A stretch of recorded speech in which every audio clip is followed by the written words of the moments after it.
منك لم تر قط عيني وأجمل منك لم تلد النساء خلقت مبرأ من كل عيب خلقت مبرأ من كل عيب كأنك قد خلقت كما تشاء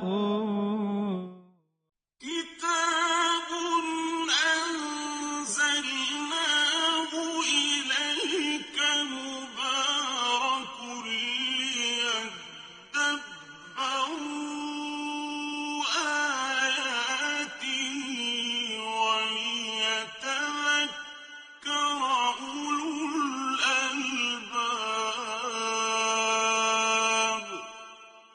یہ کتاب برکت والی ہے جسے ہم نے آپ کی طرف نازل فرمایا ہے تاکہ دانش مند لوگ اس کی آیتوں میں غور و فکر کریں اور نصیحت حاصل کریں. اللہم صلی علی سیدنا محمد وعلی آل سیدنا محمد بعدد کل ذرۃ مئۃ الف الف مرۃ. سامعین و ناظرین اکرام، السلام علیکم ورحمۃ اللہ وبرکاتہ. سامعین اکرام، سورہ شعراء آیت نمبر 144. آج کے درس کا موضوع: کیا ہم لوگ اپنے مقصد زندگی کو بھلا چکے ہیں؟ اس کے ساتھ سامعین کرام آج کے سبق کا آغاز کرتے ہیں. سب سے پہلے گزشتہ سبق کا مقطع ہوگا: كذبت ثمود المرسلين قوم سمود نے بھی پیغمبروں کو جھٹلایا. إذ قال لهم أخوهم صالح ألا تتقون جب ان سے ان کے قومی بھائی صالح علیہ السلام نے فرمایا کیا تم اللہ سے ڈرتے نہیں ہو؟ إني لكم رسول أمين بے شک میں تمہارے لیے امانت دار رسول بن کر آیا ہوں. سامعین کرام، سورہ شعراء ہے، آیت نمبر 144. سمود، صالح علیہ السلام کی قوم جو ہے قوم سمود، اور اس کا تذکرہ ہو رہا ہے. گزشتہ سبق میں ہم نے یہ پڑھا کہ کذبت ثمود المرسلین، قوم سمود نے رسالت کی ضرورت سے انکار کر دیا، رسولوں کو جھٹلا دیا. تو پھر انہوں نے کہا، اذ قال لهم اخوهم، جب کہا ان کے بھائی صالح نے، الا تتقون، کیا تم ڈرتے نہیں؟ انی لکم رسول امین، میں تمہارے لیے امانت دار رسول ہوں. آج کا سبق فاتقوا اللہ واطیعون، بس اللہ کا تقوی اختیار کرو اور میری اطاعت شروع کر دو. سامعین کرام، پیغمبر کی ذات کا اتباع ہی کامیابی کی واحد دلیل ہے. یہ بات اچھی طریقے سے نوٹ کر لیں کہ پیغمبر کی ذات کا اتباع انسان کی کامیابی کی واحد دلیل ہے.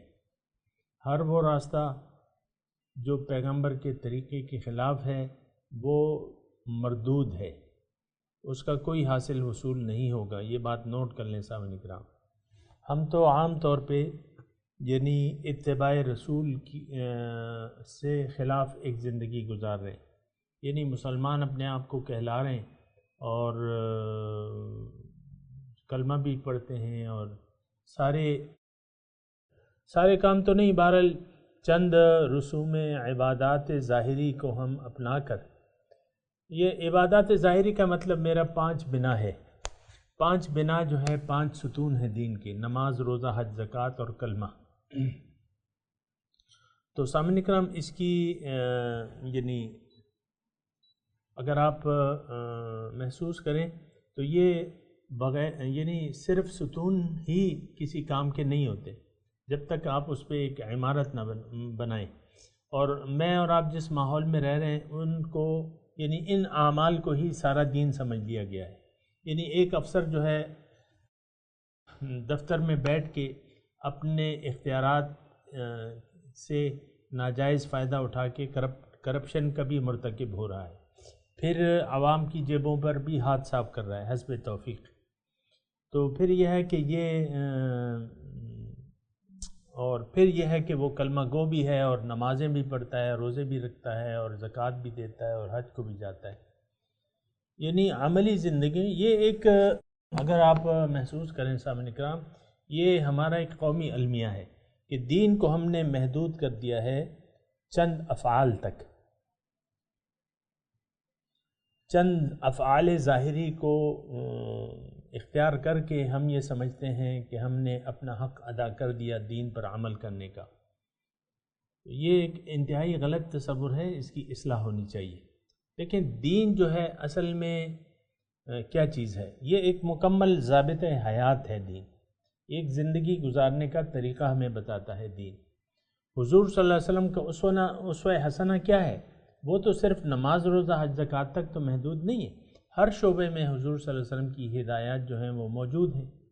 حلال ہے، حرام ہے، نکاح ہے، شادی ہے، وراثت ہے، سارے معاملات میں اللہ کے رسول نے ہمیں ہدایت دی ہے. پھر حضور کی ساری زندگی ہمارے لیے نمونہ ہے، لیکن ہم اس کو جد و جہد نہیں کرتے. حضور کا ایک نمونہ جو ہے، اسوہ حسنہ جو ہے، یہ بھی ہے کہ اللہ کی راہ میں اپنی جان و مال کو انہوں نے خرچ کیا ہے، جو کہ قرآن کا بھی تقاضا ہے کہ اللہ تعالیٰ فرماتا ہے نا کہ وہ حل اعلیٰ تجارت تنجیکم من عذاب علیم. کیا میں تمہیں وہ تجارت نہ بتاؤں؟ وہ آیت مجھے ایک حصہ یاد نہیں ہے کہ مفہوم اس کا یہ ہے کہ کیا میں وہ تجارت تمہیں نہ بتاؤں. اللہ تعالیٰ فرماتے ہیں کہ تمہیں دردناک عذاب سے نجات دے دے. کیا ہے وہ؟ تؤمنون باللہ ورسولہ وتجاہدون فی سبیل اللہ باموالکم وانفسکم ذالکم خیر لکم ان کنتم تعلمون. کہ تؤمنون باللہ ورسولہ، کہ تم اللہ پر ایمان لے آؤ اور اس کے رسول پر ایمان لے آؤ. اور وہ میں نے آپ کو معنی بتایا. تو اور پھر عملی طور پہ تجاہدون فی سبیلہ، تم محنت کرو، جد و جہد کرو اللہ کی راہ میں اپنے مال و جان سے. ذالکم خیر لکم، یہ بہتر ہے تمہارے لیے اگر تم جانو. ان کنتم تعلمون، اگر تم جانو. یغفر لکم ذنوبکم ویدخلکم جنات تجری من تحتها الانہار خالدین فیہا ذالک الفوز العظیم. اللہ تعالیٰ فرما رہے اگر تم ایسا کرو گے. اب دیکھیں تھوڑا سا اگر آپ غور کریں سامعین کرام کہ اللہ تعالیٰ نے اس آیت میں جو طریقہ کار نجات کا بیان کیا ہے، یا عذاب سے نجات کا جو طریقہ کار اللہ تعالیٰ نے بیان کیا ہے، وہ یہ ہے کہ تؤمنون باللہ ورسولہ وتجاہدون فی سبیل اللہ باموالکم وانفسکم ذالکم خیر لکم. اب یہ دیکھیں اس میں، یعنی میں یہ نہیں کہتا اس میں نماز روزہ شامل نہیں ہے. روزہ الگ ایک جد و جہد ہے، نماز بھی جد و جہد ہے، اور زکوٰۃ بھی ہے. اپنے مال تجاہدون فی سبیل اللہ باموالکم وانفسکم، لیکن اللہ تعالیٰ نے اس میں خاص نہیں کیا. نماز، روزہ، حج، زکوٰۃ یا اس کو خاص نہیں کیا. ایمان باللہ، تؤمنون باللہ ورسولہ، ایمان اللہ پہ اور اس کے رسول پہ. وتجاہدون فی سبیل اللہ باموالکم وانفسکم. یعنی آپ تھوڑا سا غور تو کریں نا. میں بیان تو کر رہا ہوں، لیکن یہ ہے کہ آپ بھی تو ذرا سوچیں سمجھیں جو کچھ میں کہہ رہا ہوں، اور میں تو قرآن سے بات کر رہا ہوں، تو پھر کوئی وجہ نہیں ہے کہ آپ اس پہ غور نہ کریں. اور یہ مومنوں کی صفت بھی ہے کہ اذا تتلی علیہم آیات الرحمن لم یخروا علیہا صما وعمیانا. ان پہ جب رحمان کی آیات پڑھی جاتی ہیں تو وہ اس پہ اندھے بہرے ہو کے نہیں پڑھتے. صما وعمیانا، اندھے بہرے ہو کے وہ نہیں پڑھتے. تو اس کا مطلب یہ ہے کہ اچھے طریقے سے یہ سوچنا اور سمجھنا چاہیے. جہاد فی سبیل اللہ، مال اور جان سے اللہ کی راہ میں جہاد. اب بات یہ ہے کہ مال اور جان یہی دو چیزیں ہیں جو ہمارے پاس، تؤمنون باللہ ورسولہ وتجاہدون فی سبیل اللہ باموالکم وانفسکم، مال اور جان سے جہاد۔ اب سامنے کرام تھوڑا سا یہ بات سنیں، میں آہستگی سے کہہ رہا ہوں اور اس پہ ذرا غور کریں۔ دیکھیں، اللہ کے دردناک عذاب سے نجات کا ذریعہ اللہ تعالیٰ نے اس میں جہاد، اللہ کی راہ میں کوشش، جہاد کا مطلب کوشش، قتال اس میں شامل ہے، کوشش اللہ کی راہ میں مال اور جان سے۔ یعنی آپ اب ظاہر ہے کہ مال تو ٹھیک ہے، اللہ تعالیٰ نے جو کچھ بھی دیا ہے وہ اللہ تعالیٰ ہی کا مال ہے، لیکن اس کے بعد جان سے جہاد کیا ہے؟ جان سے مطلب یہ ہے کہ آپ جو جی رہے ہیں، آپ جو سانسیں لے رہے ہیں، آپ جو وقت گزار رہے ہیں، اس میں تو آپ اپنی جان کھپا رہے ہیں نا۔ زندگی کی راہوں میں جو آپ سفر کر رہے ہیں، اس کا مطلب یہ ہے کہ آپ وقت کو گزار رہے ہیں، وقت گزر رہا ہے، آپ اس میں اپنے وقت کو، اپنی جان کو کھپا رہے ہیں۔ اب سوچنے کی بات یہ ہے کہ ہم اپنی جان دنیا کے لیے کھپا رہے ہیں کہ اللہ کے طرف، اللہ کے قرب کے لیے کھپا رہے ہیں؟ ایک سوال بنتا ہے، اور اگر میں تھوڑے سے الفاظ مختلف کر دوں تو وہ یہ ہوں گے کہ دیکھنا یہ چاہیے کہ ہماری ساری جد و جہد کا محور اللہ ہے کہ ما سوى اللہ ہے، یہ بات ذرا سوچنی ہوگی۔ یعنی ما سوى اللہ، اللہ کے علاوہ جو ہے، اللہ کے علاوہ جو ہے وہ آپ کی ساری بس دنیا ہے، ما سوى اللہ جو ہے وہ پھر دنیا ہے، دنیا جو ہے وہ ما سوى اللہ ہے۔ یعنی آپ کا مقصود، جد و جہد کا مقصود جو ہے وہ ظاہر ہے کہ باطن ہے، یہ ذرا دیکھنا ہوگا۔ تو اللہ تعالیٰ اس آیت میں جو میں نے آپ کو پڑھ کے سنائی ہے، اس میں اللہ تعالیٰ یہ چاہ رہے ہیں کہ تم اپنا مقصود جو ہے مجھے بنا لو، میری راہ میں کوشش کرو۔ تجاہدون فی سبیل اللہ باموالکم وانفسکم، جو میں نے تمہیں مال اور جان دی ہے اس کو کھپاؤ اللہ کی راہ میں۔ یعنی نیت بنا لو، تم آخرت کی نیت بنا لو، اللہ کی نیت بنا لو۔ یہ تو سب کچھ اللہ تعالیٰ ہی کیا، اور میں نے، وہ کہتے ہیں نا کہ جان دی ہوئی اسی کی تھی، حق تو یہ ہے کہ حق ادا نہ ہوا۔ لیکن ایسا ہمارا تو نہیں ہے نا رویہ، ہم کہتے ہیں جان ہے تو یہ بھی ہماری اپنی ہے، my life and my style. پھر پیسہ جہاں تک مال کا تعلق ہے تو ہم کہتے ہیں یہ تو میرا مال ہے، جیسے کہ قارون نے کہا تھا نا، قارون کو آپ کو پتہ ہے کہ اس کے پاس اتنی دولت تھی کہ جس کے خزانوں کی چابیاں جو تھیں لَتَنُوءُ بِالْعُصْبَةِ أُولِي الْقُوَّةِ، مضبوط پہلوانوں کی ایک جماعت وہ چابیاں اٹھاتی تھی، اتنے خزانے تھے۔ تو پھر اس کی قوم نے ان کو کہا کہ لا تفرح ان اللہ لا يحب الفرحین، اتراؤ نہیں، اللہ تعالیٰ نہیں پسند کرتا اترانے کو۔ وابتغ فیما آتاک اللہ الدار الآخرہ، اس میں تم آخرت کا گھر تلاش کرو، اللہ کی راہ میں خرچ کرو۔ اس نے کہا کہ نہیں، ایسی تو نہیں ہے بات، انما اوتیتہ علی علم، یہ تو میرا مال ہے، میں نے اپنے جوڑ توڑ اپنے کمال سے اس کو کمایا ہے۔ تو آج بہت سے لوگ جو جمع شدہ مال ہے، یعنی ٹھیک ہے بعض لوگوں کے پاس مال ہوگا، لیکن یہ سارا مال تو اللہ تعالیٰ کا دیا ہوا ہے آپ کے پاس۔ تو یہی ایک بنیادی جو غلطی ہو جاتی ہے نا سامنے کرام، کہ آپ سمجھتے ہیں کہ یہ سب کچھ جو ہے آپ کے پاس، یہ آپ خود اس کے مالک ہیں۔ اب بعض لوگ خودکشی کر لیتے ہیں، تو اس میں کیا غلط فہمی ہوتی ہے؟ وہ سمجھتے ہیں یہ تو ہماری جان ہے، ہماری مرضی ہم لیتے ہیں، ہماری اپنی جان ہے اور یہ ہم لیتے ہیں۔ یہ ایک تصور ہے بنیادی طور پہ جو غلطی لگ جاتی ہے نا سامنے کرام، جو دھوکہ لگ جاتا ہے کہ یہ سب کچھ میرا ہے۔ اب مال کو بہت سے لوگ ایسے ہیں، ہم مسلمانوں میں، پاکستان میں، ساری دنیا میں، یہ تو آپ کو پتہ ہے کہ کتنی ہماری محبت ہے مال کے ساتھ۔ اللہ کی راہ میں خرچ کرنے سے اس کو، یعنی ہم مرتے ہیں اللہ تعالیٰ کی راہ میں اس کو خرچ کرنے سے، تھوڑا تھوڑا دے دیا تھوڑا۔ کہ ایک نواب، ایک خان ہے، کروڑوں روپے اس کے پاس مسجد کے اراکین آتے ہیں جو محلے کی مسجد ہے کہ بھئی کچھ چندہ دو، وہ کہتا ہے لے لو یار 5,000 روپے، اور دیکھو اپنے لیے اور بھی دیکھو، کوشش کرو 5,000 لے لو، کروڑوں روپے، لیکن اس کا دل ہی نہیں ہوتا. اکیلے وہ مسجد کے سارے اخراجات بنا بھی سکتا ہے، اخراجات بھی بیان، لیکن وہ دل کی جو تنگی ہے نا سامعین کرام، یہ بہت بڑی خطرناک چیز ہے. اور اللہ تعالیٰ فرماتا ہے، یا میں ضرور کہوں گا، وَمَن یُوقَ شُحَّ نَفْسِهِ فَأُولَٰئِکَ هُمُ الْمُفْلِحُونَ، جو اپنے نفس کے بخل سے بچا لیے گئے یہی لوگ کامیاب ہیں. شح نفسی، جو نفس کے بخل سے بچا لیے گئے تو یہ کامیاب ہے. فَأُولَٰئِکَ هُمُ الْمُفْلِحُونَ، یہ لوگ کامیاب ہیں.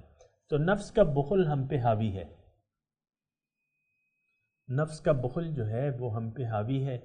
اور جب آپ بخیل ہو گئے، بخیل آدمی کس وقت ہوتا ہے؟ جب کہتا ہے یہ میرا مال ہے، مالی، یہ میرا مال ہے، میرا مال ہے، میری جان ہے. ہم دیکھیں اپنے وقت کو بھی ضائع کر رہے ہیں، مختلف چیزوں میں ہم اس کو ضائع کر رہے ہیں، مختلف طریقوں سے اس کو ضائع کر رہے ہیں. مثال کے طور پہ ایک نوجوان ہیں اور ہوتے ہیں، یہ میری عمر کے لوگ بھی ہوتے ہیں اور مجھ سے 40-50 کے پیٹے میں ہوتے ہیں، وہ ڈاکٹر ان کو کہتے ہیں ورزش کرو تو وہ اپنے لیے کھیل دیکھ لیتے ہیں. بھئی میرا یہ بیڈمنٹن کا ٹائم ہے، یہ میں ہاکی کروں گا، یہ میں کرکٹ کھیلوں گا اس ٹائم میں. اب یہ ہے کہ یہ تو وقت کا ضیاع ہے، آپ کو ورزش کرنی ہے گھر میں بیٹھ کے کر لیں. اب ضروری ہے کہ اس وقت آپ جائیں اور اپنی کٹ بدلیں اور اپنا وہ کریں، یہ کوئی ضروری تو نہیں ہے. بہرحال یہ ایز اے ہول سامنے کرا. میں نے تو آپ کو کہا ہے گزشتہ سبق میں کہ ہم ایک گمراہ قوم ہے، ہمیں اپنی منزل کا کوئی پتہ ہی نہیں ہے، اپنے مقصود کا کوئی پتہ نہیں ہے، دنیا ہی کو ہم نے اپنی منزل بنا لیا ہے. تو پھر یہ ہے کہ یہ اسلام وغیرہ کا اگر آپ نام لیتے ہیں لیکن کچھ توقع نہ لگائیں اس سے آخرت میں کہ اس کا کوئی نتیجہ ہوگا. دوبارہ میں کہہ رہا ہوں کہ اس قسم کی طرز زندگی جو کہ ہم نے اپنایا، اور وہ کیا ہے کہ دنیا ہی کے گرد ہمارا چرخہ، زندگی کا چرخہ جو ہے وہ دنیا ہی کے گرد گھوم رہا ہے. ہم دنیا کے کولو کے بیل بن گئے، دنیا ہی کے گرد گھوم رہے ہیں. ضل سعیہم فی الحیات الدنیا، یہ الفاظ اللہ تعالیٰ نے عطا کیے کہ کیا میں تمہیں نہ بتاؤں سب سے زیادہ نقصان میں کون لوگ ہیں؟ وہ لوگ ہیں جن کی ساری کوششیں گم ہو گئیں دنیا ہی کی زندگی میں. اور یہ ہم یحسبون انہم یحسنون صنعا، یہ گمان یہ کرتے ہیں کہ یہ کوئی اچھا کام کر رہے ہیں. تو بہرحال سامعین کرام یہ ساری باتیں ہیں، تھوڑی سی توجہ کی ہیں.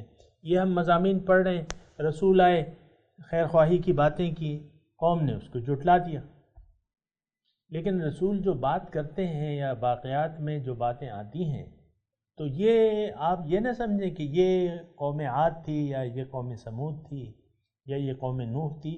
ان تمام پیغمبروں کے میسج کو آپ اپنے لیے سمجھیں. ایک بات میں یعنی خیر خواہی کے طور پہ کہہ رہا ہوں کہ آپ اس میسج کو اپنے لیے سمجھیں، اپنے اوپر لاگو کریں، اپنے لیے سمجھیں، کیونکہ ہر پیغمبر کا میسج ایک ہی ہے سامنے کرام. جو قوم سمود کے لیے ان کے بھائی حضرت صالح علیہ السلام کا میسج ان کے لیے تھا، وہی میسج جو ہے محمد صلی اللہ علیہ وسلم کی طرف سے ہمارے لیے. اب وہ میسج کیا ہے؟ انی لکم رسول امین فاتقوا اللہ واتیعون ما اسألکم علیہ من اجر ان اجری الا علی رب العالمین. آپ دیکھیں یہی الفاظ جو ہیں ہمارے پیغمبر بھی قرآن میں یہی مختلف جگہوں پہ ما اسألکم علیہ من اجر ان اجری الا علی رب العالمین فاتقوا اللہ واتیعون، یہ سارے ہمارے پیغمبر کی دعوت نہیں ہے، یہی ہے. تو بہرحال آج کا جو سبق ہے فاتقوا اللہ واتیعون، اللہ کا تقوی اختیار کرو اور میری اطاعت شروع کر دو. دیکھیے پیغمبر جو ہے اپنی ذات میں ایک نمونہ پیش کرتا ہے عمل کے لیے. دیکھیں اس میں بنیادی اگر ایک بات میں آپ کو کہوں تو وہ یہ ہے، انسان کی منزل اللہ ہے. اب اللہ کا راستہ پیغمبر نے بتا دیا، اللہ تعالیٰ نے پیغمبر کے ذریعے میں بتا دیا، پھر اس پہ جو چلنے کا طریقہ ہے پیغمبر کی ڈیوٹی لگائی ہے کہ بھئی تم ان کو ایک عملی نمونہ پیش کر دو. لِتَكُونُوا شُهَدَاءَ عَلَى النَّاسِ وَيَكُونَ الرَّسُولُ عَلَيْكُمْ شَهِيدًا، ہم دیگر امتوں کے لیے ایک نمونہ پیش کریں گے اور ہمارے لیے رسول کی زندگی جو ہے اس میں اسوہ حسنہ موجود ہے۔ تو پیغمبر اب فَاتَّقُوا اللَّهَ وَأَطِیعُونِ میں یہ مضمون ہے کہ اللہ سے ڈرو، اللہ کے عذاب سے ڈرو، کیونکہ بے مقصد زندگی کا نتیجہ صرف عذاب الہی کے علاوہ کچھ بھی نہیں ہے۔ سامعین کرام، یہ گزارش ہے کہ اس پہ اچھی طرح غور کر لیں، ان الفاظ پہ جو میں آپ کو کہہ رہا ہوں نا، کہ بے مقصدیت کی زندگی جو ہے وہ فضول ہے۔ یہ ایک بات نوٹ کر لیں، ہمارا اکثر جو ہے وہ طریقہ کار یہ ہے کہ ہم نے زبانی کلامی کلمہ پڑھنے کو کافی سمجھ لیا ہے، پھر چند نماز روزہ کے فرائض ادا کرنے سے ہم اپنے آپ کو بری الذمہ خیال کرتے ہیں، باقی ساری زندگی جو ہے وہ ایک دنیا دارانہ زندگی ہے ہماری۔ دنیا دارانہ زندگی سے کیا مراد ہے؟ دنیا دارانہ زندگی وہ ہوتی ہے کہ اس میں آپ کا مقصود دنیا ہی ہو، یعنی آپ کا جو مقصد حیات ہے وہ دنیا ہی ہو۔ تو اگر اس میں اب اس نصب العین کو لے کر اگر آپ کچھ کر بھی رہے ہیں تو وہ سب دنیا داری ہے۔ اگر نماز پڑھ رہے ہیں وہ بھی دنیا داری ہے، زکوٰۃ دے رہے ہیں وہ بھی دنیا داری ہے، روزے رکھ رہے ہیں وہ بھی دنیا داری ہے۔ نماز روزے کے اثرات جو مرتب ہونے تھے وہ تو نہیں ہو رہے۔ سامعین کرام، نماز کا اثر کیا ہے؟ ان الصلاۃ تنہی عن الفحشاء والمنکر۔ آج پاکستان میں کروڑوں نمازی ہیں، ہر صوبے میں مسجد ہے، ہر شہر میں مسجد ہے، ہر گاؤں میں مسجدیں ہیں، ہر جگہ مسجدیں ملیں گی، ہر جگہ نمازی آپ کو ملیں گے، لیکن نمازیوں کے نماز کے اثرات نہیں مرتب ہو رہے۔ اس کی وجہ ہے کہ نماز وہ نہیں رہی، بے مقصد ہے۔ آج ہمارا دین کا ہم ہر کام جو کر رہے ہیں سامنے کا، خواہ وہ نماز ہے یا روزہ ہے، آپ پوچھ لینا کسی بھی مسجد کے نمازی سے کہ بھئی کیا مقصد ہے تمہاری زندگی کا، وہ جواب ہی نہیں دے سکے گا آپ کو۔ وہ کہے گا یہ کوئی پاگل آ گیا ہے جو ہم سے پوچھ رہا ہے کہ کیا مقصد ہے۔ کوئی مقصد دنیا کے علاوہ کیا مقصد ہو سکتا ہے؟ ہم پیسے ہی جمع کر رہے ہیں، نمازیں بھی پڑھ رہے ہیں، مسلمان بھی ہیں، چلے بھی لگاتے ہیں، تو نماز کے اثرات نہیں مرتب ہو رہے سامنے کرام۔ یعنی بے حیائی اور بے شرمی، برے کام بڑھتے جا رہے ہیں معاشرے میں، اور نمازی بھی بڑھتے جا رہے ہیں، لیکن کوئی اثرات نہیں ہے اس کا۔ پھر اسی طرح روزے کے جو تقوی ہے، روزے کا حاصل لعلکم تتقون، وہ بھی نہیں ہے، تقوی معاشرے میں ہے ہی نہیں، خوف خدا ہے ہی نہیں۔ افسر صاحب جو ہے دفتر میں بیٹھ کے روزہ رکھ کے آپ کرپشن بھی کر رہے ہیں اور رشوتیں بھی لے رہے ہیں۔ کیا رمضان میں یہ کرپشن اور رشوت ختم ہو جاتی ہے؟ صرف نمازیں بڑھ جاتی ہیں؟ لیکن یہ تو اپنا افطاری، اب آپ نے، میں نے تو یہ تو میرے چشمدید وہ ہے نا کہ سپاہی جو بازار میں گشت کرتے ہیں رمضان کے مہینے میں، وہ مختلف ٹھیلوں سے پھل یہ وہ اپنے لیے افطاری لیتے ہیں، روزہ رکھ کے حرام پہ اس کو افطار کرتے ہیں اور اس کو حق سمجھتے ہیں۔ ایسا آپ نے دیکھا ہوگا۔ یہ تو ہم سب ایسے ایک حرام طرز زندگی ہے ہماری۔ حرام مطلب یہ منع کیا گیا ہے، حرام کا مطلب یہ ہے کہ ہمیں اس طرز زندگی سے منع کیا گیا ہے کہ تم ایسا نہیں کہ صرف دنیا کے ہو کے رہ جاؤ، نہیں، دنیا میں ایسے رہو کہ تمہاری آخرت اچھی ہو جائے، آخرت کامیاب ہو جائے۔ بہرحال فاتقوا اللہ واطیعون، آج کا جو سبق ہے وہ یہ ہے کہ اللہ کا خوف کرو اور میری اطاعت شروع کرو۔ ما اسألکم علیہ من اجر، دیکھو میں کوئی اجر کا طالب نہیں ہوں، میں خیرخواہی یعنی تمہارا خیرخواہ ہوں، تمہارا بھائی ہوں، تمہارا خیرخواہ ہوں، میرا اجر تو اللہ کے ذمہ ہے۔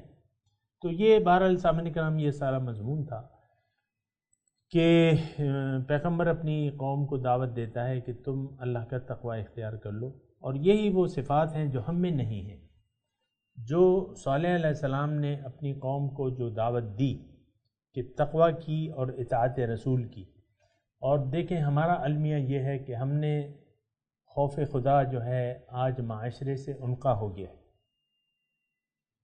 من حیث القوم، ہمارے معاشرے سے خوف خدا چلا گیا ہے۔ اور یہ دیکھیں، یہ یعنی اس کے مظاہر جو ہیں آپ کے ہر جگہ عام ہیں۔ آپ الیکٹرانک میڈیا لے لیں، تمام فضولیات، اور اپنے ایوانوں میں دیکھ لیں تمام فضولیات، اور وہ ان کے رویوں کو، ان کے اخلاق کو دیکھ لیں آپ نے، جو لوگ بھجوائے ہیں وہ آپ ہی کی طرح کے اخلاق ہیں، اخلاق باختہ لوگ ہیں یہ۔ بہرحال میں تلاوت کرتا ہوں، میرے ساتھ دہرائیے، اعوذ باللہ من الشیطان الرجیم، بسم اللہ الرحمن الرحیم، فاتقوا اللہ وأطیعون وما اسألکم علیہ من اجر ان اجری الا علی رب العالمین۔